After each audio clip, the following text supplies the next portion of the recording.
الحمد لله نحمده ونستعينه ونستغفره ونعوذ بالله من شرور أنفسنا ومن سيئات أعمالنا من يهده الله فلا مضل له ومن يضلل فلا هادي له وأشهد أن لا إله إلا الله وحده لا شريك له وأشهد أن محمدًا عبده ورسوله أما بعد فإن خير الحديث كتاب الله وخير الهدي هدي محمد صلى الله عليه وسلم وشر الأمور محدثاتها وكل محدثة بدعة وكل بدعة ضلالة وكل ضلالة في النار يا أيها الذين آمنوا اتقوا الله حق تقاته ولا تموتن إلا وأنتم مسلمون يا أيها الناس اتقوا ربكم الذي خلقكم من نفس واحدة وخلق منها زوجها وبث منهما رجالا كثيرا ونساء واتقوا الله الذي تساءلون به والأرحام إن الله كان عليكم رقيبا يا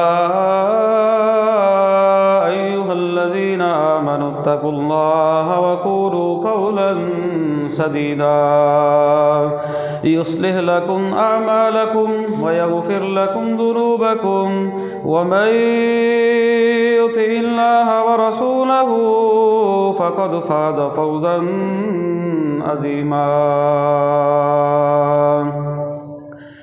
رب اشرح لي صدري ويسر لي أمري واحلل عقدة من لساني يفقهوا قولي واجعل لي وزيرا من أهلي أعوذ بالله السميع العليم من الشيطان الرجيم من همزه ونفخه ونفثه بسم الله الرحمن الرحيم سبحان الذي أسرى بعبده ليلا من المسجد الحرام إلى المسجد الأقصى الذي باركنا حوله لنريه من آياتنا إنه هو السميع البصير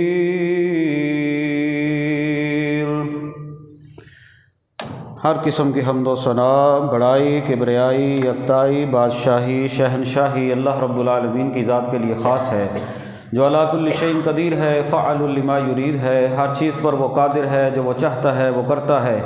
درود و سلام امام الانبیاء خاتم النبیین رحمت للعالمین جناب محمد رسول اللہ صلی اللہ علیہ وسلم کی ذات گرامی پر خاص۔ بخشش و رحمت کی دعا صحابہ اکرام، اہل بیت، تابعین نظام، اولیاء اکرام، محدثین نظام اور بزرگان دین کے لیے۔ حمد و ثنا کے بعد میرے قابل احترام بزرگوں، ساتھیوں، دوستوں، میری ماں اور بہنوں، بغیر تاریخ کی بحث کے اندر جانے کے معراج کے حوالے سے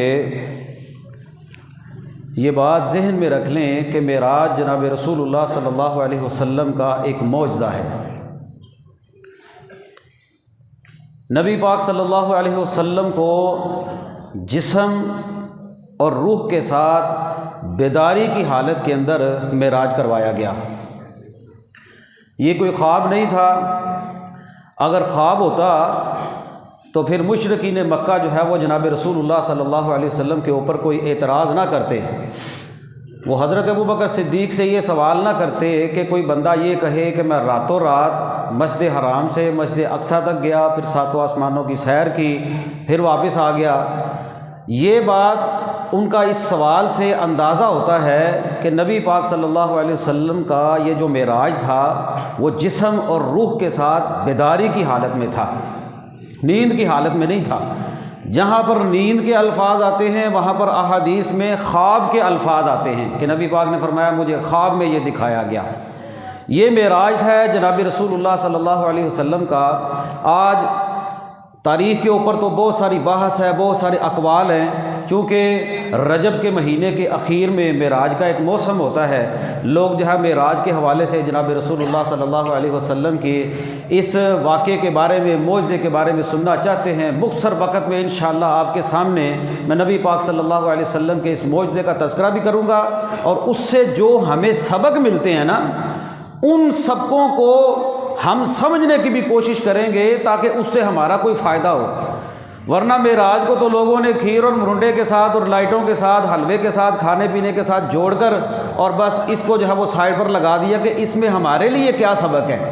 آخر اس میں ہمارے لیے بھی جو ہے کوئی سبق ہے کہ نہیں جو جناب رسول اللہ صلی اللہ علیہ وسلم کو معراج کروائی گئی۔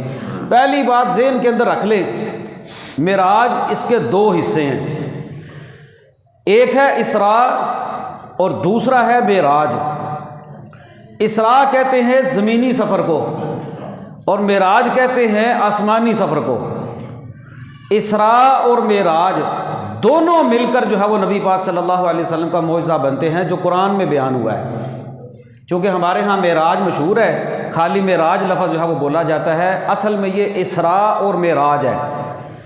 سبحان الذی اسری بعبدہ لیلا من المسجد الحرام، اللہ تعالیٰ فرماتے ہیں پاک ہے وہ ذات، بابرکت ہے وہ ذات، عیوب و نقائص سے مبرہ ہے وہ ذات جس نے اپنے بندے کو سیر کروائی۔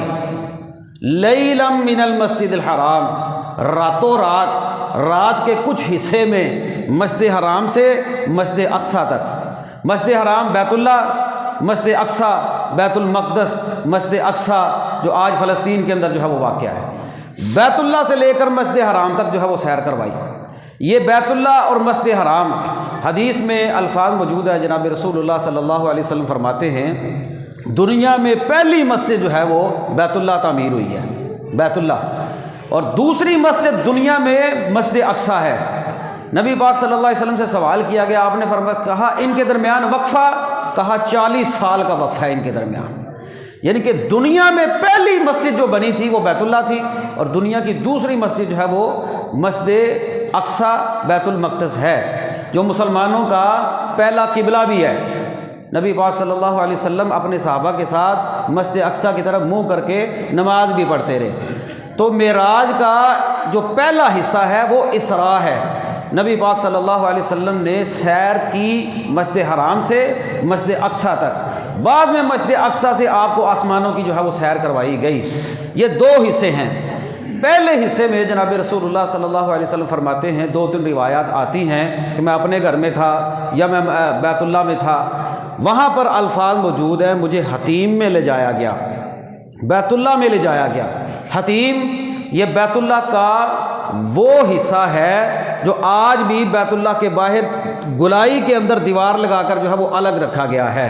اللہ تعالیٰ آپ سب کو اور مجھے بار بار اپنے گھر بیت اللہ کی حاضری نصیب فرمائے، اللہ آپ کو وہاں پر لے جائے، پھر آپ وہاں پر جا کر دیکھیں۔ آج تو مشکل نہیں ہے، ویڈیو میں بھی آپ دیکھ سکتے ہیں کہ بیت اللہ کے ساتھ ساتھ ایک دیوار ہے گلائی کے اندر۔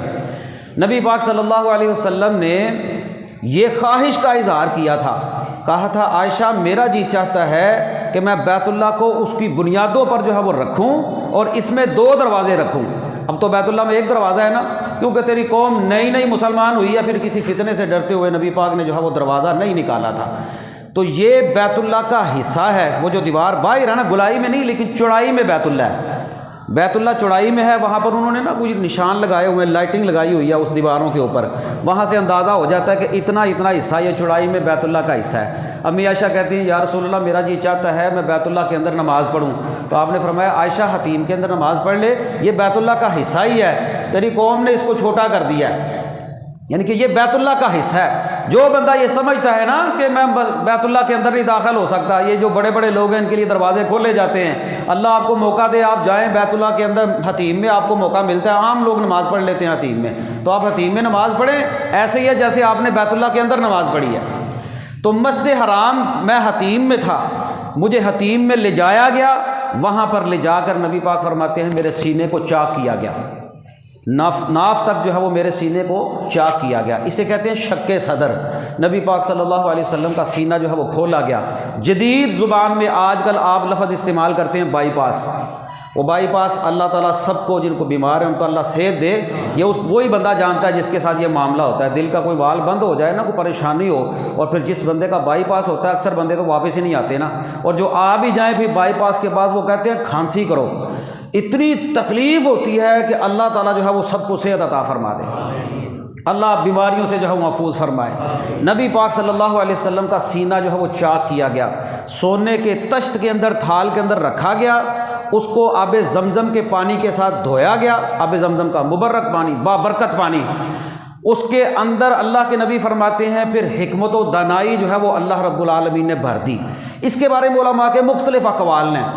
نبی پاک صلی اللہ علیہ وسلم کا شق صدر اس سے پہلے بھی ہو چکا تھا، ایک جب آپ حلیمہ سعدیہ کے گھر تھے اس وقت بھی ہوا تھا، پھر اس کے بعد جب نبوت ملی اس وقت بھی ہوا تھا، پھر یہ تیسری مرتبہ معراج کے موقع پر بھی ہوا تھا، بعد نے 4 مرتبہ بھی لکھا ہے، لیکن یہ 3 اقوال تو ملتے ہیں۔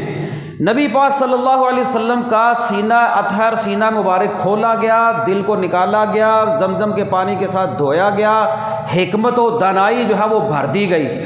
یہاں پر ایک سبق ہمارے لیے ہے، آخر یہ معاملہ کیوں کیا گیا؟ اس کے بارے میں اہل علم لوگوں نے لکھا ہے، چونکہ نبی پاک صلی اللہ علیہ وسلم کو اللہ رب العالمین نے تیار کرنا تھا، پریشانیاں، مصیبتیں، مصائب اور بہت سارے معاملات جو دنیا میں نبی پاک صلی اللہ علیہ وسلم کو پیش آنے والے تھے ان کے لیے تیار کرنا تھا۔ حکمت و دانائی جو ہے وہ جناب رسول اللہ صلی اللہ علیہ وسلم کے سینے کے اندر بھر دی گئی۔ آپ جانتے ہیں کہ جناب رسول اللہ صلی اللہ علیہ وسلم کا سینہ تو پہلے ہی پاک تھا، لیکن اس کے باوجود جناب رسول اللہ کے سینے کے اندر حکمت و دانائی جو ہے وہ بھر دی گئی۔ آپ جانتے ہیں اس بات کو کہ نبی پاک صلی اللہ علیہ وسلم نے فرمایا کہ انسان کے جسم کے اندر ایک ٹکڑا ایسا ٹکڑا ہے، اگر وہ صحیح ہو تو انسان صحیح رہتا ہے، اگر وہ خراب ہو تو انسان خراب ہو جاتا ہے۔ فرمایا الا وہی القلب، وہ تو دل ہے، وہ تو دل ہے۔ آپ بھی جانتے ہیں کہ دل کام کرنا بند کر دے تو انسان ختم ہو جاتا ہے، انسان دنیا سے چلا جاتا ہے۔ یہ ایک ایسا ٹکڑا ہے، یہ سارے کے سارے معاملات کا منبع ہے۔ دینی معاملات میں بھی دیکھ لیں آپ، روحانی معاملات میں بھی دیکھ لیں، طبی معاملات میں بھی دیکھ لیں۔ روحانی معاملات میں کیا ہے؟ جناب رسول اللہ فرماتے ہیں جب کوئی بندہ گناہ کرتا ہے اس کے دل کے اوپر ایک سیاہ نقطہ لگتا ہے، دماغ پر نقطہ نہیں لگتا، ہاتھوں پر نقطہ نہیں لگتا، آنکھوں پر نقطہ نہیں لگتا، فرمایا اس کے دل پر ایک نقطہ لگتا ہے۔ جیسے جیسے انسان گناہ کرتا جاتا ہے اس کا دل سیاہ ہوتا چلا جاتا ہے، حتیٰ کہ دل جو ہے وہ زنگ آلود ہو جاتا ہے۔ قرآن کہتا ہے کلا بل ران علی قلوبہم، انسان کا دل جو ہے وہ زنگ آلود ہو جاتا ہے۔ آپ دیکھ لیں عام عرف کے اندر ہم کہتے ہیں کسی انسان کو کوئی نا تو یہ کام کر لے، وہ کہتا ہے میرا دل نہیں کرتا، میرا دل نہیں کرتا، حالانکہ دل کا اس کے ساتھ کیا تعلق؟ لیکن دل گویا کہ ایک اشارہ دے رہا ہوتا ہے آپ کے دماغ کو۔ آپ کا دل جتنا پاک ہوگا نا نفاق سے، بغض سے، کینے سے، ان بیماریوں، یہ ساری بیماریاں یہیں پر جمع ہوتی ہیں، اسی دل میں جمع ہوتی ہیں۔ یہ دل ہے انسان کا کہ اس کے اندر جتنے انسان گناہ کرتا ہے اتنی سیاہی اس کے دل پر چڑھتی چلی جاتی ہے۔ یہ جمعے کے متعلق دیکھ لیں، اللہ کے نبی کے الفاظ ہیں کہ جب 3 جمعے بندہ چھوڑ دیتا ہے تو اس کے دل پر مہر لگا دی جاتی ہے، مہر لگ جاتی ہے۔ تو گویا کہ ساری کی ساری بیماریاں جو ہے وہ اسی دل کے اندر جو ہے وہ اکٹھی ہوتی ہیں۔ ہمارے لیے سبق یہ ہے کہ اپنے دل کو بندہ جو ہے وہ جتنا پاک رکھے گا نا اتنے ہی معاملات اس کے جو ہے وہ سیدھے ہوں گے۔ جناب رسول اللہ صلی اللہ علیہ وسلم کا شق صدر ہوا، نبی پاک صلی اللہ علیہ وسلم کے سینہ اطہر کے اندر آپ کے سینے میں زمزم کے پانی کے ساتھ دھو کر اس کو، اور اس کے اندر جو ہے وہ حکمت و دنائی جو ہے وہ بھر دی گئی، بعد میں جو ہے وہ سینے کو جو ہے وہ جوڑ دیا گیا۔ یہ معراج پر جانے سے پہلا واقعہ ہے۔ پھر اس کے بعد نبی پاک فرماتے ہیں میرے لیے ایک سواری لائی گئی، اس کو براق کہتے ہیں۔ یہ گدھے سے تھوڑی بڑی اور کھچر سے تھوڑی چھوٹی سواری تھی۔ یہ جہاں پر حد نگاہ، جہاں پر انسان کی نگاہ جاتی ہے نا، وہاں تک اس سواری کا جو ہے وہ قدم وہاں پر جا کر جو ہے وہ ٹھہرتا تھا۔ حد نگاہ یعنی کہ اتنی تیز سپیڈ میں چلنے والی سواری تھی۔ آپ نے باقاعدہ سواری کے بارے میں بتایا بھی کہ کھچر سے چھوٹی تھی، گدھے سے بڑی تھی۔ آج یقین کریں، اللہ تعالیٰ معاف کرے، جہالت اتنی ہو گئی ہے کہ لوگوں نے اخیری کر دیا ہے۔ اچھا، کسی حدیث میں یہ نہیں آتا کہ براق کے 2 پر بھی تھے، پر بھی نہیں تھے، پروں کا بھی تذکرہ کسی جگہ پر نہیں آتا۔ اللہ تعالیٰ قادر ہے، پروں کے بغیر نہیں سواری کو اڑا سکتا اللہ قادر ہے۔ اچھا، پھر سواری کے ساتھ ساتھ آپ چلے جائیں ان لوگوں کے پاس جن لوگوں کے پاس عام یہ تصویریں لگی ہوتی ہیں نا، وہاں پر ان لوگوں نے جو ہے وہ براق کی تصویر بھی لگائی ہوتی ہے۔ براق کی تصویر بنا کر نا، وہ گھوڑے کی طرح کی کوئی جانور بنا کر نا، آگے جو اس کا دھڑ ہوتا ہے نا وہ عورت کا بنایا ہوتا ہے۔ یہ کتنی بڑی زیادتی ہے کہ امام الانبیاء جناب رسول اللہ صلی اللہ علیہ وسلم جس سواری کے اوپر سفر کریں، کیا اس کا سر عورت کا ہونا تھا؟ یہ کتنی بڑی جہالت ہے ہمارے معاشرے کی کہ نبی پاک صلی اللہ علیہ وسلم تو بیعت نہیں کرتے تھے عورتوں کے ہاتھ پر۔ آپ ایک کنواری عورت سے زیادہ حیا رکھنے والے شخص تھے، انسان تھے۔ آپ نے اس عورت کے سر والی سواری پر سواری کرنی تھی۔ اندازہ لگا لیں کہ جہالت کتنی ہے ہمارے معاشرے کے اندر۔ بھئی اللہ کے نبی کو معراج ہوا، جو ہوا اسی طرح بیان کر دو یار، تم نے کیوں اس طرح غلو کرتے ہو دین کے اندر؟ عورت کی سواری، مرد بھی نہیں، اور جانور کو جانور ہی رہنے دو، عورت کا سر لگا دیا جا اس جانور کے آگے۔ یہ وہ براق ہے، یہ وہ شکل ہے، یہ تمثیل ہے جس کے اوپر جناب رسول اللہ کو جو ہے وہ سواری کروائی گئی۔ یہ جہالت ہے۔ اللہ کے نبی فرماتے ہیں مجھے مسجد حرام سے مسجد اقصیٰ جو ہے وہ لے جایا گیا۔ اب وہاں پر جا کر بیت المقدس میں جو مسلمانوں کا پہلا قبلہ بھی ہے، میں نے اس کے بارے میں آپ کو بتایا بھی ہے، یہ 3 مساجد ہیں جن کے بارے میں اللہ کے نبی کے الفاظ ہیں۔ فرمایا 3 مسجدیں ایسی ہیں جن میں بندہ ثواب کی نیت کے ساتھ کسی جگہ پر جا سکتا ہے، سفر کر سکتا ہے ثواب کی نیت سے۔ ایک ہوتا ہے ویسے کسی مسجد میں جانا، مطلب گجرانوالہ کہ آپ کسی مسجد میں چلے جائیں ثواب ایک جیسا ہے، لیکن اگر آپ چاہیں کہ مجھے زیادہ ثواب ملے تو اللہ کے نبی فرماتے ہیں 3 مسجدیں ہیں جہاں پر بندہ اسپیشلی سفر کر کے جا سکتا ہے اور جا کر جو ہے وہ نماز پڑھ سکتا ہے یا ثواب کی نیت سے جا سکتا ہے۔ فرمایا ایک بیت اللہ مسجد حرام، دوسری مسجد نبوی اور تیسری مسجد اقصیٰ۔ یہ 3 مسجدیں ہیں جن مسجدوں پہ بندہ جو ہے وہ باقاعدہ بوریا بستر باندھ کر بھی جائے ثواب کی نیت کے ساتھ۔ اس کے علاوہ آپ کسی مجلس میں جا سکتے ہیں، لیکن اگر آپ کا یہ عقیدہ ہو کہ وہاں پر جا کر ثواب زیادہ ملے گا تو یہ درست نہیں ہے۔ تمام مساجد میں ثواب ایک جیسا ہے۔ تو یہ مسجد اقصیٰ مسلمانوں کا قبلہ اول بھی ہے، آج بھی وہاں پر جو حالات ہیں وہ برے ہی ہیں۔ اللہ تعالیٰ ہمارے قبلہ اول کی حفاظت بھی فرمائے۔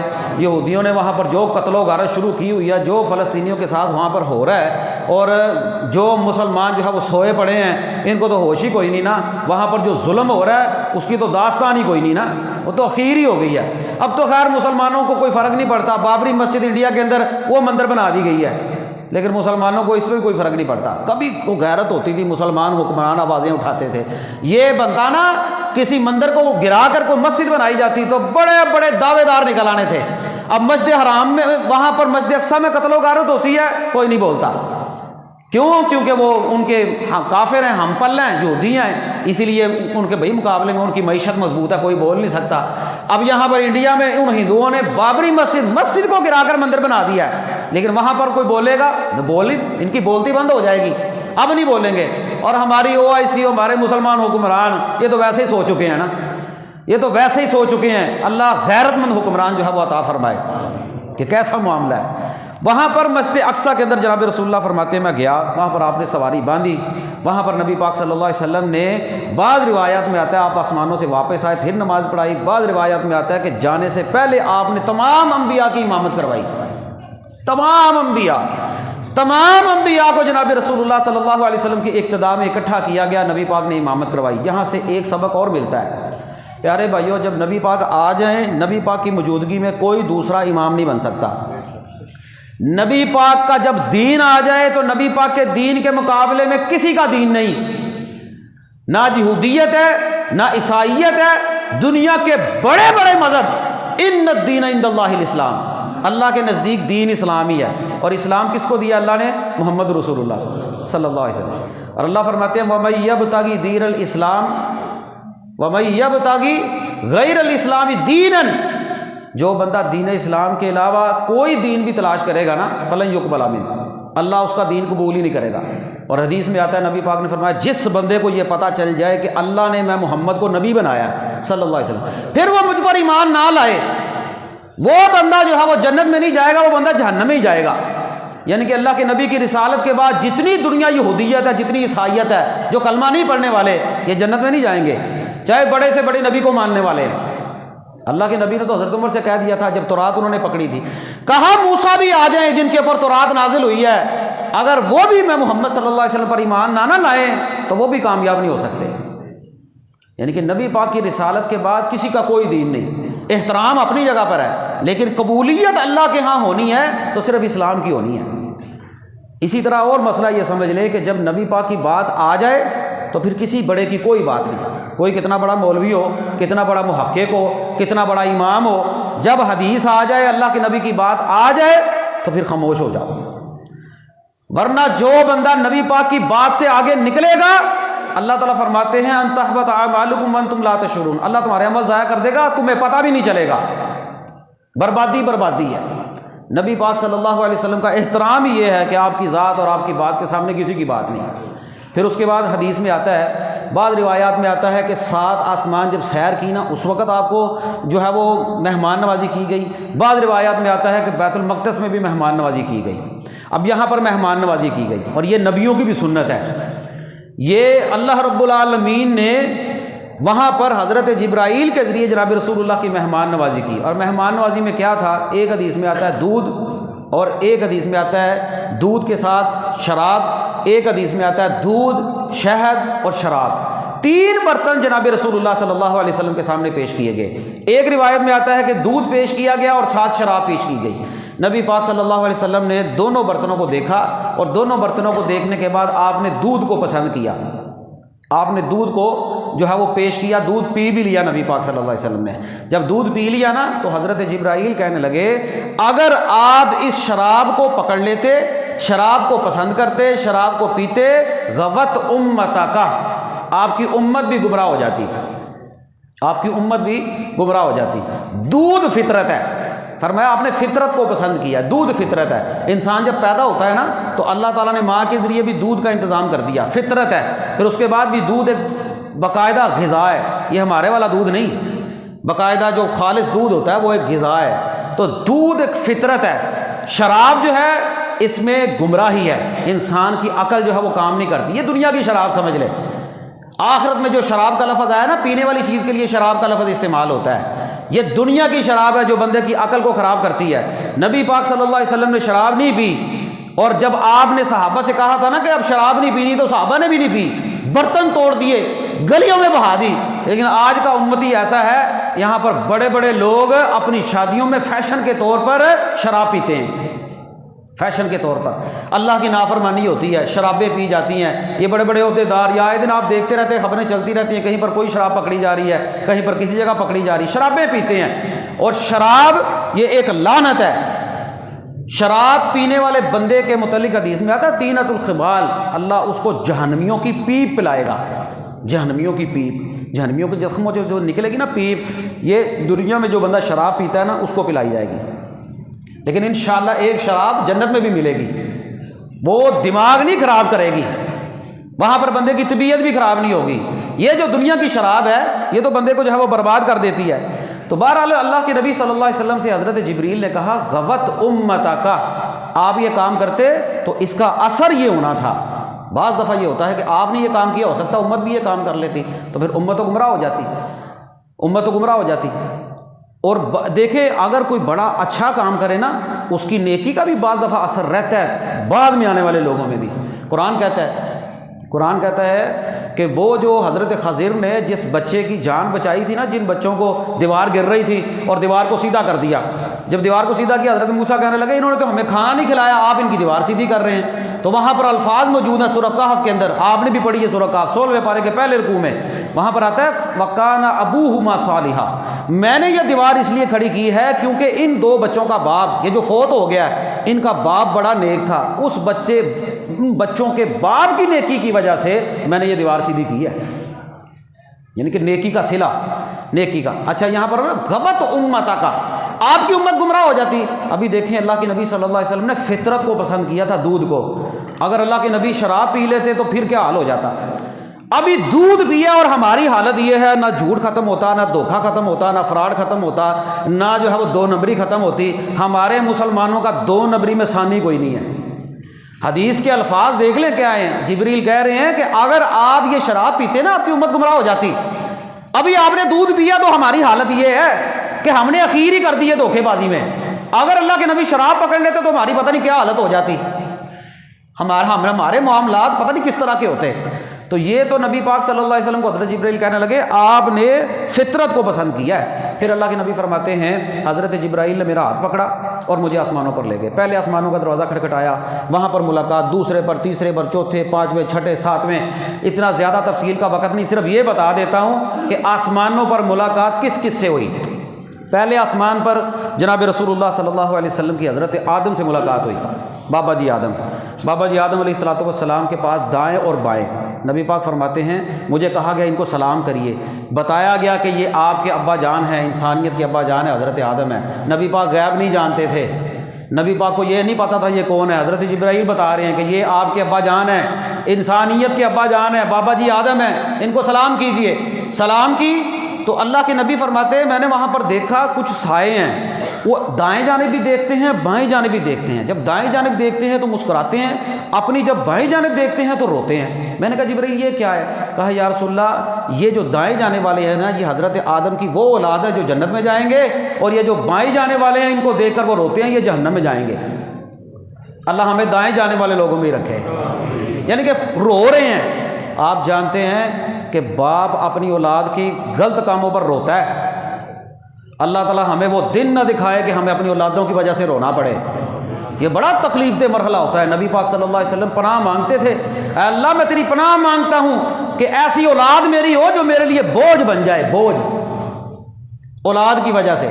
بابا جی آدم جو ہے وہ اولاد کی وجہ سے رو رہے ہیں کہ یہ اولاد نافرمان اولاد ہے، یہ انہوں نے بات نہیں مانی اور یہ لوگ جہنم میں جائیں گے، اور دوسری طرف خوش بھی ہو رہے ہیں۔ اولاد کوئی اچھا کام کرے تو والدین جو ہے وہ فخر سے ان کا سر اونچا ہو جاتا ہے، فخر سے اپنے والدین کے فرما بردار بنے۔ آج کل یہ نوجوان ہیں نا، نئے نئے نوجوان، یہ پتہ کیا کہتے ہیں، ابا تینوں کی پتہ، تینوں کی پتہ موبائل کی ہوتا ہے، تینوں کی پتہ دنیا کی ہوتی ہے، پتہ ان کو سب ہوتا ہے۔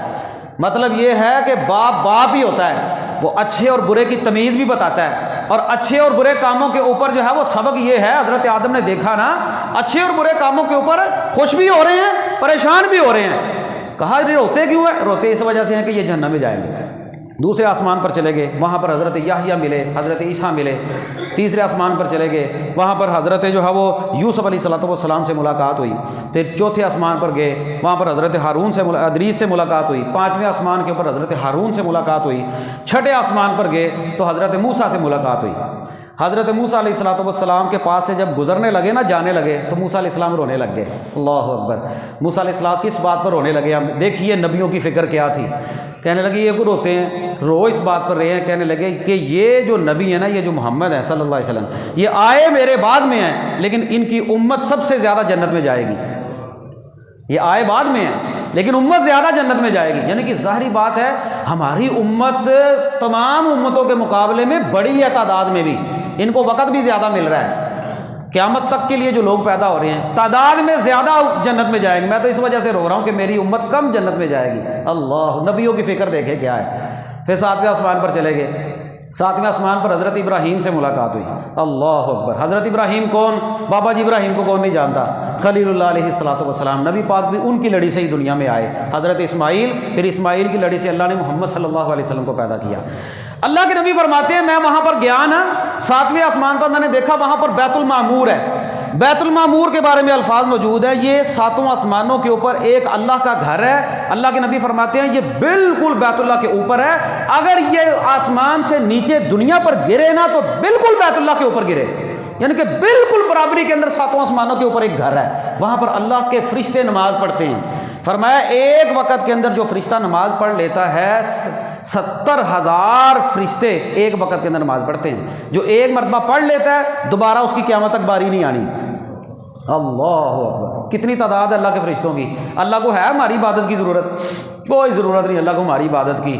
اور یہ جو ہم بیت اللہ کے اندر دیکھیں نا، کتنی مرتبہ اللہ کے فضل و کرم سے ہم ہو آتے ہیں، کتنی مرتبہ اللہ موقع دے دیتا ہے سب لوگوں کو، لیکن وہاں پر جو ایک مرتبہ آ جاتا ہے نماز پڑھ لیتا ہے وہ اس کی دوبارہ باری نہیں آنی۔ وہاں پر دیکھا میں نے حضرت ابراہیم کو، وہ بیت المعمور، وہ جو فرشتوں کے طواف کی جگہ وہاں پر ٹیک لگا کر بیٹھے ہیں۔ سبحان اللہ سبحان اللہ۔ اور دنیا میں بھی اللہ تعالیٰ نے گھر بنوایا تو حضرت ابراہیم سے بیت اللہ، اور وہاں پر آسمانوں پر بھی کہاں پر ٹیک لگا کر بیٹھے ہیں؟ بیت المعمور کے ساتھ، اللہ کے گھر کے ساتھ۔ شوق ہے نا اپنا اپنا، کئی لوگ ہیں جن کو ٹائم ملے نا تو وہ فضول جگہوں پر جا کر اپنا وقت ضائع کر دے، تاش کھیل لی، ادھر ادھر کر لیا۔ ساڈے فضول لینا تے بہ رہندے نے، چلو اتنے تاش کھیڈی، کوئی گپا شپا ماریاں، کوئی تھوڑی سیاست کی تھی، کوئی چگلیاں کی تھی، کوئی غیبت کی تھی، کسی دی لا کی تھی، کسی دی اونچی کی تھی، کسی دی نیچی کی تھی۔ مطلب یہ ہے اونچ نیچ کرتے رہتے ہیں، غیبت کرتے رہتے ہیں، چگلی کرتے رہتے ہیں۔ ساڈے نوجوان کیرم کھیڈن ٹر جاندے نے، اس کو سنوکر کھیڈن ٹر جاندے نے، گیما کھیڈتے رہتے ہیں، تاش کھیڈتے رہتے ہیں۔ اچھا جلڈی اڑتے جاؤ نا، بابے ویلے نکل کے باہر، ایڈی چٹیاں داڑیاں سفید وال، تو جلڈی اڑتے بہ کے گوپ میں آ کے تاش کھیڈن دے رہے ہیں۔ اب تو اللہ تعالیٰ معاف کرے، قبرستان میں جائیں وہاں پر لوگ تاش کھیل رہے ہوتے ہیں۔ لو یہ ہماری حالت ہو گئی ہے مسلمانوں کی۔ شوق ہے نا، شوق ہمارا یہ ہے کہ اللہ ہمیں سجدے میں موت دے۔ اچھا دعائیں مانگتے ہیں سجدے میں موت دے، اور شوق کیسے ہیں؟ تتر لڑان والے، ککڑ لڑان والے، کتے لڑان والے، نہاتے نہیں ہیں کبھی، ٹائم سے مسجد میں کبھی نہیں آتے، اذان سن کر مسجد میں نہیں آتے، شوق کوئی نہیں ہے، دعائیں مانگتے ہیں، دعائیں مانگتے ہیں مسجد میں موت آ۔ اور بھائی شوق جس طرح کا موت بھی وہیں پر آنی ہے۔ ایک بندہ شوق یہ رکھتا ہے میں نے فلمیں دیکھنی ہے، ڈرامے دیکھنے، ہر بار کے کام ہی الٹے سیدھے کرتے رہنا ہے، تو جس کام میں بندہ زندہ رہتا ہے اسی کام میں موت آتی ہے۔ جس بندے کا شوق ہے میں مسجد میں جاؤں گا تو ظاہری بات ہے جب جائے گا آئے گا تو آتے جاتے مسجد میں موت بھی آ ہی جائے گی۔ تو حضرت ابراہیم کا شوق دنیا میں بھی بیت اللہ کو تعمیر کرنا تھا، اللہ نے تعمیر کروایا۔ وَإِذْ يَرْفَعُ إِبْرَاهِيمُ الْقَوَاعِدَ مِنَ الْبَيْتِ وَإِسْمَاعِيلُ، قرآن کہتا ہے۔ اور وہاں پر اللہ نے جو مقام دیا ساتوں آسمانوں پر، وہ بھی مقام یہ ہے کہ مسجد میں بیٹھے ہیں۔ سبحان اللہ، الگ ٹائم ملے نا، اضافی ٹائم ملے، اللہ کے گھروں میں بیٹھا کریں۔ اللہ کے گھر میں بیٹھنا بھی ثواب ہے انشاءاللہ۔ بندہ بہت ساری بیماریوں سے بچ جاتا ہے، بہت ساری پریشانیوں سے، بہت ساری خرابیوں سے بچ جاتا ہے۔ پھر وہاں پر ملاقات ہوئی حضرت ابراہیم علیہ السلام سے، انہوں نے بھی کوئی نصیحت بھی کی، انہوں نے یہ بھی کہا کہ جنت خالی پڑی ہے، ساری خالی پڑی، اپنی امت سے کہیں سبحان اللہ، الحمدللہ، لا الہ الا اللہ، اللہ اکبر، یہ پڑھا کریں اور جنت میں پودے لگاتے جائیں، پڑھتے جائیں اور پودے لگاتے جائیں، پڑھتے جائیں۔ حضرت ام ہانی نے نبی پاک سے کہا تھا یا رسول اللہ میرا جسم بھاری ہو گیا ہے، اب مجھ سے جو ہے وہ زیادہ عبادت نہیں ہوتی، زیادہ جو ہے وہ اذکار اور یہ عبادت نہیں ہوتی، مجھے کوئی عمل بتائیں۔ تو نبی پاک نے کہا تھا یہ پڑھا کرو سبحان اللہ، الحمدللہ، ولا الہ الا اللہ، واللہ اکبر۔ یعنی کہ نبی پاک نے خود بتایا جو بندہ زیادہ عبادت نہیں کر سکتا، زیادہ نوافل نہیں پڑھ سکتا، زیادہ قرآن نہیں پڑھ سکتا، وہ 3-4 کلمے زبان پر رکھا کرے، سبحان اللہ، الحمدللہ، ولا الہ الا اللہ، واللہ اکبر، یہ پڑھا کرے، اس کا ثواب بھی بڑا ہے۔ جنت میں درخت لگتے جائیں گے، اور اتنے درخت لگیں گے، ایک درخت جس کے سائے میں ایک بندہ 100 سال چلتا رہے نا، اللہ کے نبی فرماتے ہیں درخت کے سائے سے نہیں نکل سکتا، اتنے بڑے بڑے درخت لگ رہے ہیں۔ اور یار ساڈے بھی تو دنیا کے سارے پیسے کٹھے کر کے ہی ٹوناں 'چ جانے ہیں نا، اور اگلے ٹاؤن کی بھی تیاری کریں، دنیا کے ساتھ ساتھ، دنیا کے اوپر رہنے کے ساتھ ساتھ دنیا کے نیچے رہنے کی بھی تیاری کریں، پھر مزہ ہے۔ پھر وہاں پر فرمایا یہ جنت میں درخت لگاتے جاؤ۔ حضرت ابراہیم سے ملاقات ہوئی، پھر نبی پاک فرماتے ہیں مجھے سدرۃ المنتہا، یہ آخری ایک مقام تھا جہاں پر سارے کے سارے معاملات، اوپر سے اللہ کے فیصلے نیچے آتے ہیں، نیچے والے معاملات اوپر جاتے ہیں، وہاں سے فیصلے فرشتے لے کر آتے ہیں، سدرۃ المنتہا پر لے جایا گیا۔ پھر نبی پاک صلی اللہ علیہ وسلم فرماتے ہیں وہاں پر، اچھا یہ سدرۃ المنتہا پر بھی بڑی خرابی لوگوں نے پیدا کر دی کہ وہاں پر اللہ تعالیٰ اور نبی پاک کا جو ہے وہ آپس میں جو ہے وہ دیدار بھی ہو گیا، بعض لوگوں نے تو اللہ معاف کرے جھپیاں ڈلوا دی، ایسی کوئی بات نہیں ہے۔ نبی پاک فرماتے ہیں وہاں پر میں نے جبرائیل کو ان کی اصلی شکل میں دیکھا تھا، ان کے 600 پر تھے، اللہ تعالیٰ کو کوئی نہیں دیکھ سکتا۔ قرآن کہتا ہے حضرت موسیٰ نے کہا تھا اللہ میں تجھے دیکھنا چاہتا ہوں، اللہ نے کہا تھا بات کرنا اور ہے لیکن اگر آپ یہ تجلی میں پہاڑ پر گراتا ہوں، اگر اس کو دیکھ لیا تو ٹھیک ہے، اگر نہ دیکھ سکے تو پھر کام ختم۔ تجلی گرائی تو پہاڑ ریزہ ریزہ ہو گیا، موسیٰ علیہ السلام بے ہوش ہو گئے، تو اللہ کو کوئی نہیں دیکھ سکتا۔ ہاں انشاءاللہ جنت میں دیکھیں گے انشاءاللہ۔ اللہ کے نبی فرماتے ہیں 14ویں رات کے چاند کی طرح تم اپنے رب کا دیدار کرو گے، کوئی چیز ڈھکی چھپی نہیں ہوگی۔ یہ جنتیوں کی بہت بڑی جو ہے وہ نعمت ہوگی۔ تو یہ سدرۃ المنتہا، پھر وہاں پر نبی پاک صلی اللہ علیہ وسلم کا جو ہے وہ حضرت جبرائیل کو دیکھنا، پھر جنت کی سیر، جنت میں آپ نے ایک نہر دیکھی، وہاں پر موتیوں کے ساتھ اس کے ارد گرد جو ہے وہ لگائی ہوئی ایسی ایک نہر ہے۔ فرمایا یہ کیا ہے؟ کہا یا رسول اللہ یہ حوض کوثر ہے، یہ اللہ آپ کو عطا کرے گا۔ حوض کوثر انشاءاللہ اللہ کے نبی سے ہم نے حوض کوثر بھی پینا ہے حشر کے میدان میں۔ 50,000 سال کا دن، جس ایک مرتبہ پانی پی لیا اس کو دوبارہ پیاس ہی نہیں لگے گی۔ اور یہ ایسے نہیں ملنا، یہ نبی پاک کی محبت میں ملے گا انشاءاللہ، نبی پاک کی سنت کی محبت میں، عمل کی محبت میں، اور ملے گا ان کو جن کے اعضاء چمکیں گے، جن کے اعضاء چمکیں گے، وضو کے اعضاء۔ نبی پاک فرماتے ہیں میں پہچان لوں گا، میری امت جو ہے وہ ان کے اعضاء وضو والے چمک رہے ہوں گے، میں ان کو بلاؤں گا اور ان کو حوض کوثر پلاؤں گا۔ اللہ آپ کو دنیا میں بھی وضو کرنے کی توفیق دے، نماز پڑھنے کی توفیق دے، پھر وہاں پر حوض کوثر ملنا ہے، اعضاء چمکیں گے۔ اور اگر دنیا میں وضو ہی نہ کیا تو اعضاء کوئی نہیں چمکنے، پھر کوئی پہچان نہیں آپ کی وہاں پر ہونی، حوض کوثر بھی کوئی نہیں ملنا۔ تو فرمایا پھر ایک مقام میں نے ایسے بھی دیکھا، وہاں پر عرش کے نیچے کلموں کے چلنے کی آواز، یعنی کہ اللہ تعالیٰ کے فیصلے جو فرشتے لکھتے ہیں، یہ کر لو وہ کر لو، جو فیصلے اللہ تعالیٰ لکھواتے ہیں وہ بھی میں نے جو ہے وہ دیکھے۔ پھر نبی پاک فرماتے ہیں جہنم بھی بات دکھائی گئی، بہت سارے معاملات بھی دکھائے گئے، تفصیل کا وقت نہیں اتنا۔ فرمایا مجھے 3 تحفے دیے گئے، اللہ نے مجھے تحفے دیے۔ ایک تحفہ مجھے ملا کہ سورۃ البقرہ کی آخری 2 آیات یہ نور ہیں۔ جو بندہ یہ آخری 2 آیات جناب رسول اللہ کو تحفے کے اندر دی گئی آسمانوں پر بلا کر، یہ ایسا نور ہے جو بندہ ان کو پڑھے صبح سے لے کر شام تک حفاظت میں رہتا ہے، شام کو پڑھ لے تو صبح تک حفاظت میں رہتا ہے، یہ اس کو کافی ہو جاتی ہیں۔ یہ بڑی مبارک آیات ہیں، ان کو پڑھا کریں، ان کو یاد کر لیں، مشکل نہیں ہے، اکثر دوستوں کو آتی بھی ہوگی انشاءاللہ۔ اچھا دوسرا تحفہ فرمایا آپ کی امت میں سے جو بندہ شرک نہیں نہ کرتا اللہ اس کے گناہ معاف کر دے گا انشاءاللہ، کبیرہ گناہ معاف ہو جائیں گے سارے کے سارے، جو بندہ شرک نہیں کرتا۔ اب شرک کس بلا کا نام ہے کہ وہ بندہ قبروں پر سجدہ نہیں کرتا ہوگا، وہ اللہ کو ایک خالق مالک اور رازق سمجھتا ہوگا، وہ کسی کو داتا اور گنج بخش اور گنج شکر نہیں سمجھتا ہوگا، وہ اولادیں دینے والا بھی اللہ کو ہی سمجھتا ہوگا، وہ غیر اللہ کے سامنے جھکتا نہیں ہوگا، وہ بلی اور کتے کے اوپر جو ہے وہ ایسے مرتا نہیں ہوگا، اس کا عقیدہ کو اتنا کمزور عقیدہ نہیں ہوگا، وہ ایک اللہ سے مانگنے والا ہوگا، ایک اللہ کے سامنے سر جھکانے والا ہوگا، ایک اللہ کو زندگی اور موت کا مالک سمجھنے والا، شفائیں دینے والا، اولادیں دینے والا، یعنی کہ اللہ کی ذات کے ساتھ شرک نہیں نہ جو بندہ کرتا ہوگا، وہ یہ کڑے اور چھلے نہیں پہنتا ہوگا، پتھر پہنے ہوتے ہیں، کڑے پہنے ہوتے ہیں، چھلے پہنے ہوتے ہیں، عقیدے کی بربادی ہو گئی۔ تھوڑا سا اولاد لیٹ ہو جائے نا تو قبروں پر چلے جاتے ہیں، وہاں جگہ چلے جاؤ، جھاڑو دے آؤ، کوئی رزق رک جائے گا، کہیں پر بلی راستہ گزار دے، کہیں پر کتا جو ہے وہ راستہ تیرا راستہ رک گیا، گاگ آ گیا، ایسے گندے عقیدے ان کے اوپر اس کا یقین نہیں ہوگا۔ وہ ایک اللہ پر توکل رکھتا ہوگا، میرے رزق کا مالک اللہ ہے، میری زندگی کا مالک بھی اللہ ہے، میری موت کا مالک بھی اللہ ہے، میرا سر بھی اللہ کے سامنے ہی جھکتا ہے، اللہ کے علاوہ انشاءاللہ یہ سر بھی کسی کے سامنے جھکے گا نہیں۔ اللہ جب تک زندہ رکھے توحید پر زندہ رکھنا، موت بھی توحید پر عطا کرنا، یہ بہت بڑا انعام ہے اللہ کا آپ کے اوپر کہ آپ قبروں پر سجدہ نہیں کرتے، ورنہ آپ جیسے انسان ہیں ان کی بھی 2 آنکھیں ہیں، 2 کان ہیں، 2 ہاتھ ہیں، 2 پاؤں ہیں، وہ جا کر پیروں کے سامنے سجدہ کر رہے ہوتے ہیں، اور آپ کے تو ملک کے وزیر اعظم قبروں پر سجدہ کرتے ہیں، آپ تو ملک کے تو بڑے بڑے یہ عہدے داران یہ جا کر قبروں پر چادر چڑھاتے ہیں، ان کے سامنے سجدے کرتے ہیں۔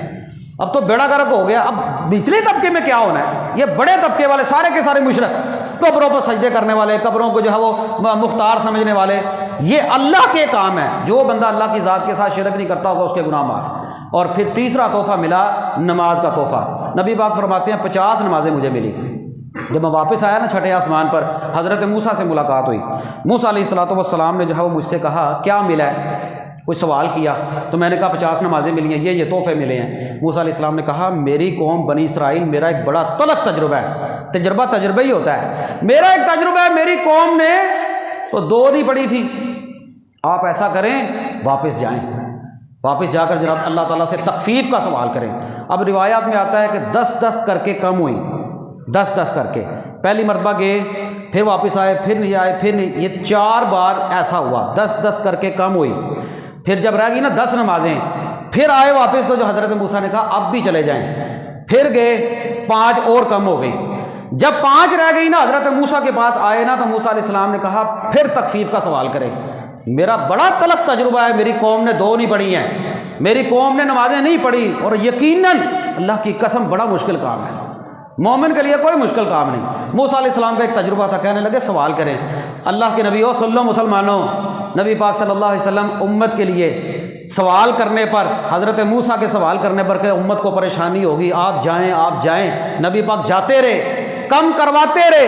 پھر جب 5 رہ گئی نا، تو حضرت موسیٰ نے کہا اب بھی تخفیف کروا لیں، اب بھی کچھ کم کروا لیں۔ تو حضرت موسیٰ سے نبی پاک نے کہا اب مجھے شرم آتی ہے۔ اللہ اکبر، نبی پاک نے کیا فرمایا تھا؟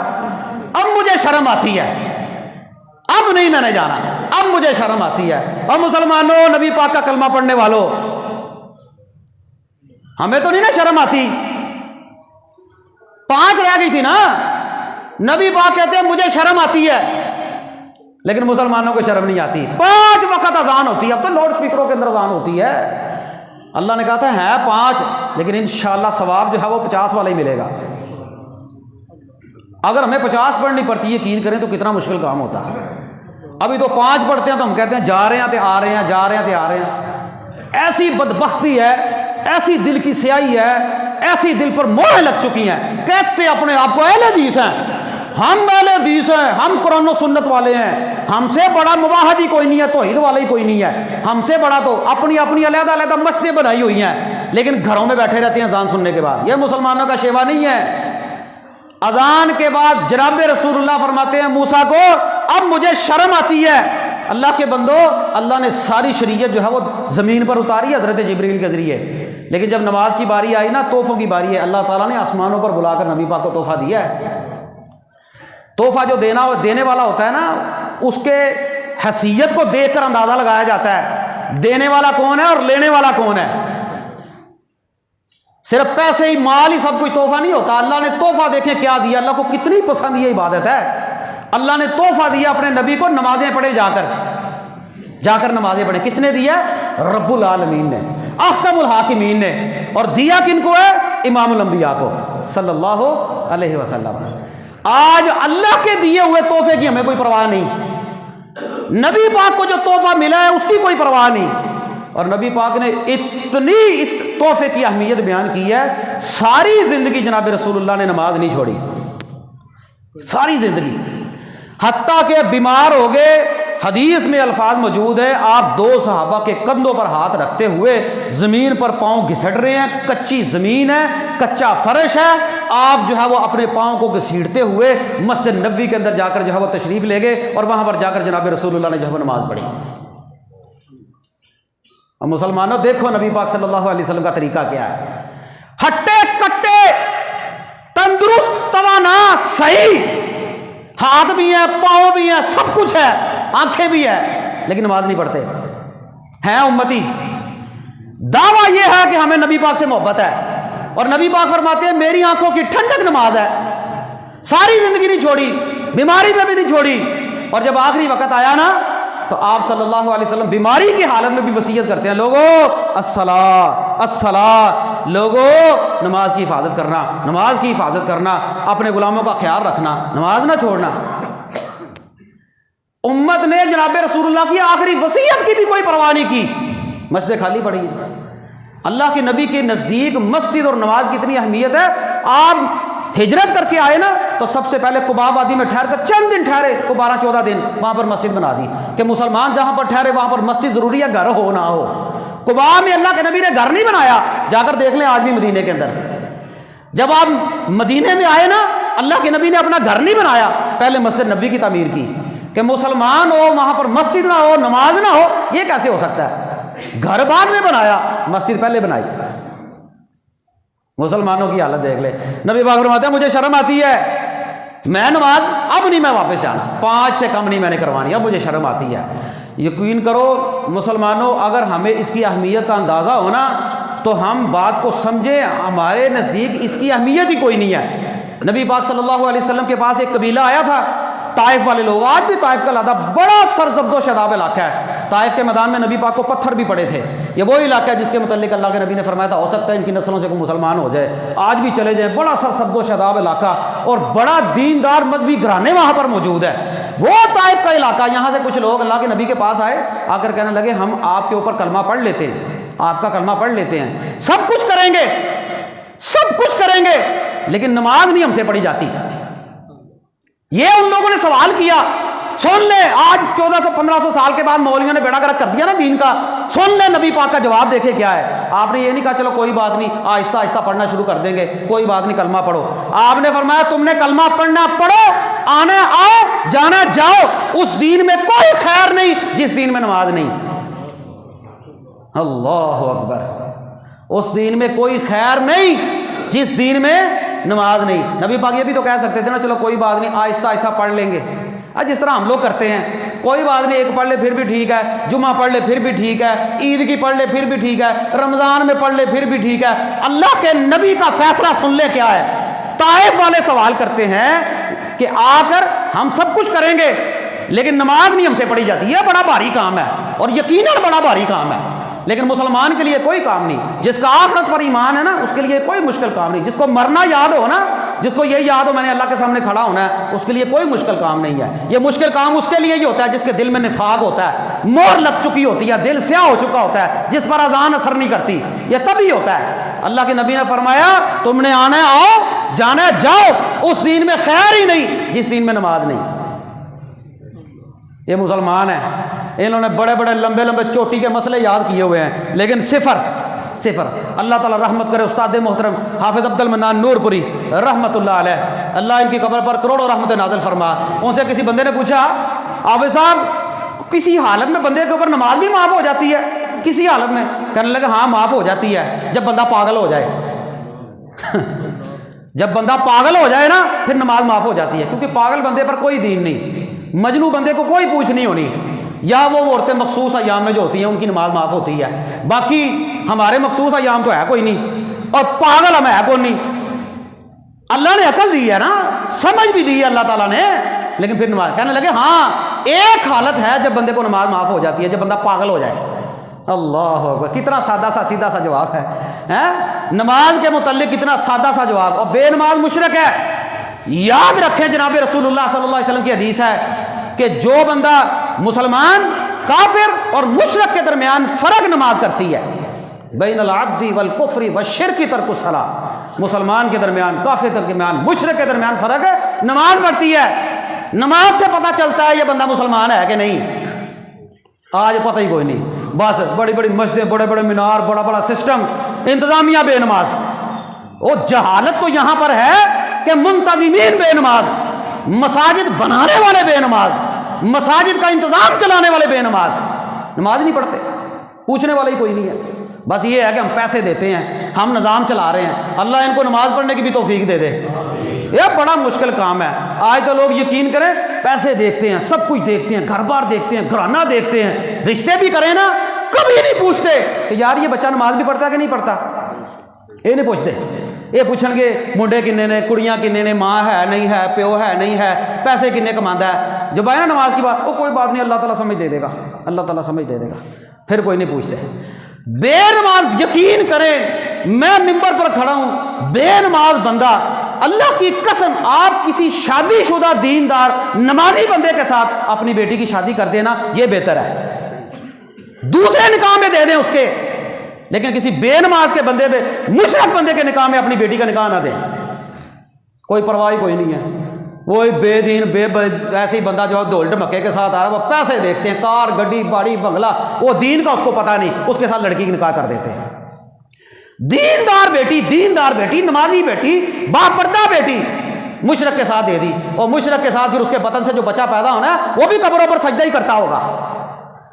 کل قیامت کا دن ہوگا, آپ کا گریبان ہوگا, آپ کی بیٹی کا ہاتھ ہوگا. آپ بے نماز اور بے دین بندے کے ہاتھ میں اپنی بیٹی کا نکاح کر دیتے ہیں, یہ سب سے بڑا ظلم ہے. یہ بہت بڑا ظلم ہے ہمارے معاشرے کا.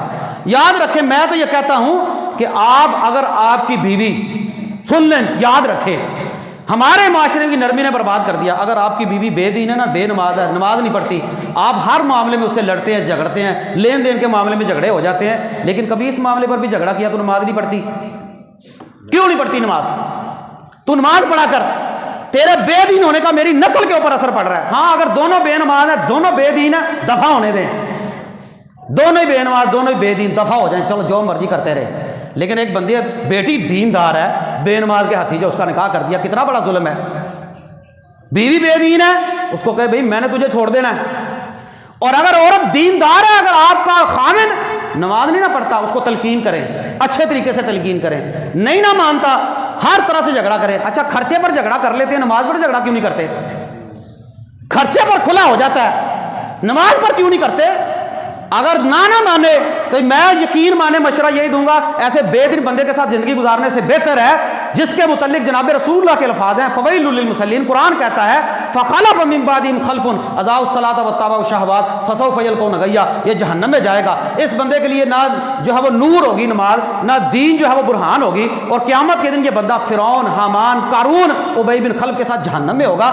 آپ کو دنیا میں جناب رسول اللہ نے بتا دیا کہ بے نماز بندہ اگر اسی حالت میں مر گیا تو جہنم میں جائے گا. ایسے جہنمی بندے کے ساتھ زندگی گزارنے کا کیا فائدہ؟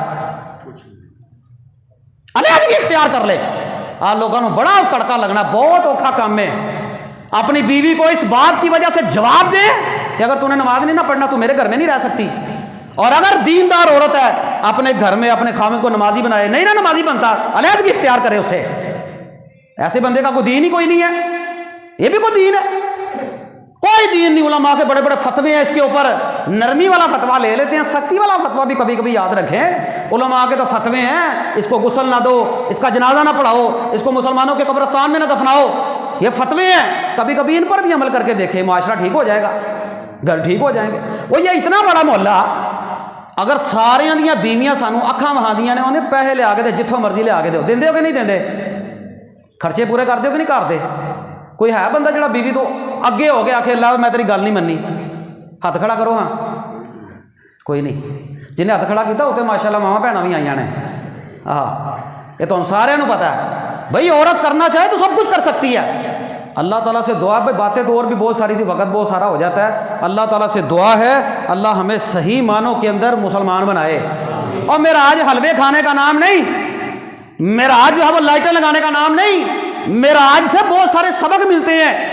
یہ تحفہ ملا نبی پاک کو، اس کی قدر کرو، نمازی بنو، مسلمان بنو، اذان سن کے مسجد میں آؤ. اللہ تعالیٰ جب تک ہمیں زندہ رکھے نماز پڑھنے کی توفیق عطا فرمائے. اے اللہ جب ہمیں موت آئے تو ہمیں آخری نماز بھی مسجد میں پڑھنے کی توفیق عطا فرما. آمین. اقول قولی ھذا استغفر اللہ لی ولکم.